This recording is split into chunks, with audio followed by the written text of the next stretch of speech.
A 학생하고 B 학생 누가 더 공부를 잘해요? A일까요? B일까요? A라고 하셔야 정상이잖아요. 만약에 B라고 하시면 문제가 있죠. 교과 전형이라면 A는 1등급이고 B는 평균 1.4등급이에요. 무조건 A가 돼야 되죠. 이렇게 한번 보시면요. 이건 어때요? A하고 B하고.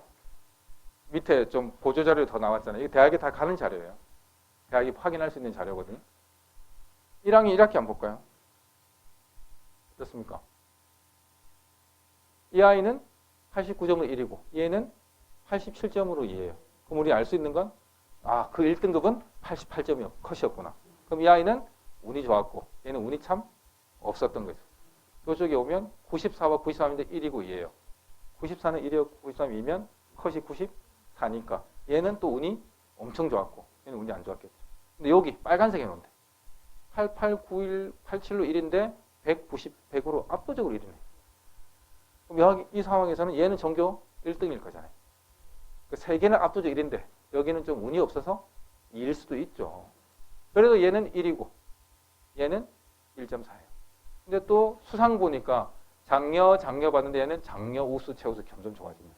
그 다음에 성실하게 하고 차분하게 수업을 잘 듣는 학생. 성실하고 차분하대요. 선생님이 이 아이에 대해서 생각나는 게 별로 없으실 수도 있는 거예요. 그냥 공부는 진짜 잘하는 학생인데 뭐 어떻게 해서 모르겠지만 공부를 참 잘하는 학생이에요. 근데 밑에 아이는 뭐라고 애정이 듬뿍 담긴 말을 쓰셨네요.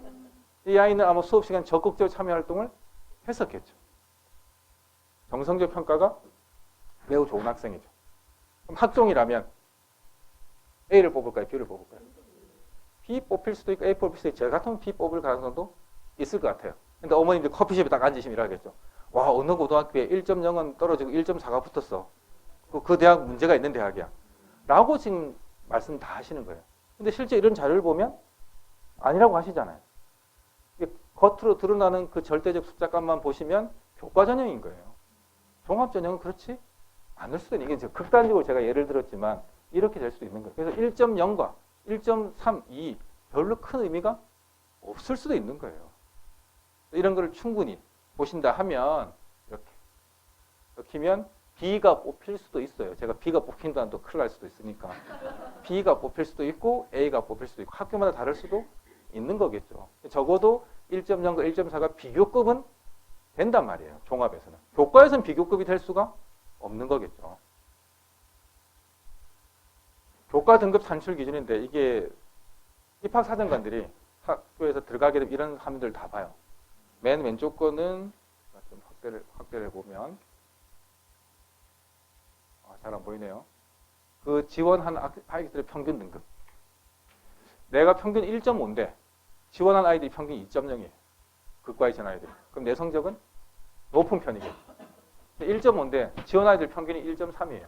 그럼 내 성적은 낮은 거겠죠. 그건 상대적인 거예요. 그래서 올해는 떨어졌는데 그 다음엔 붙는 경우들이 있어요. 지원자 풀이 달라질 수 있기 때문에.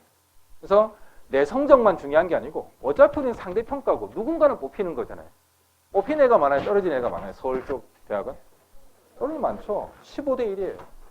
충원율이 100%를 하더라도 7.5대 1이에요. 기본. 그럼 떨어진 애가 월등히 많은 거예요. 지잡고, 아까 상담하는데 어떤 아이가 부산 지잡고라더라고요. 아이가. 지잡고라서 떨어지는 게 아니고요. 떨어진 아이들이 7배예요. 붙는 아이들보다. 주변에 떨어진 애들이 훨씬 많을 수밖에 없는 거예요. 이런 경쟁률을 보이니까. 다음 두 번째 거는 성적 추이 보이고요. 여기는 보시면 등급, 이수자수, 학기당, 단위수 이렇게 다 나오는 거예요. 그 다음에 이런 정성평가도 당연히 다 보이고요. 이런 것들이 종합적으로 반영이 돼서 성적 차점이 학업 역량이 표시가 되는 거예요. 단순 숫자만 보는 게 아니고. 그래서 겉으로 보이는 숫자 1이다, 1.5다 그게 중요한 문제 맞아요. 제일 중요한 건데 그게 절대적으로 모든 게 끝난다라고 말씀드릴 수는 없어요. 학업 역량에서. 이해되시겠죠? 다음 전공적 합성 두 번째로. 전공적 합성을 제발 좀 너무 좁게 해석하시면 안 되고요. 딱 하나만 기억하셔야 될 거 뭐냐면 여기 계열적 합성. 제가 상담하다 보면 저는 창업 경영 동아리를 했습니다. 그래서 저는 경영학과를 가야 돼요. 이 보니까 경제학적인 마인드가 또 글로 가. 수학도 잘하니까. 저는 경영 동아리입니다. 경제학과 가면 안 됩니다. 어떤 아이는 경제학과 했대요. 야, 경영학과 인원수 많이 뽑으니까 경영학과로 가. 저는 경영 동아리가 경제 동아리에서 안 됩니다.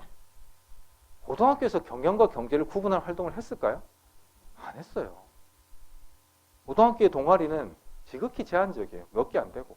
그래서 훑어보시면 얘는 상경계열, 사회과학계열, 어문계열, 인문계열, 의과 같으면 공학계열, 전자계열, 환경계열, 생명과학계열, 간호보건계열 이렇게 정도만 구분되는 거예요.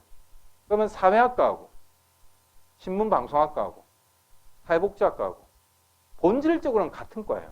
어차피 아시게 대학 가면 다 파생돼 나오잖아요. 사회학과 가나 사회복지학과 가나 신문방송학과 가나 사회에 대한 기본적인 원리 원칙이나 이해를 배우는 되잖아요. 그걸 알아야 돼요. 근데 아이들은 방송부 나와야 신방과 가는 줄 알잖아요. 방송부하고 신방과하고 아무 관계가 없어요. 근데 우리 아이들은 그렇게 원서를 쓰는 거예요. 문제가 있는 거예요. 전공 적합성은 다시 보시면 계열 적합성이다. 계열에만 맞으면 아무 문제 없다. 신방과 가려다가 사회학과 갈 수도 있고 다른 게 갈 수도 있다는 거죠. 사회에 대한 관심, 흥미를 드러내주면 된다는 거죠.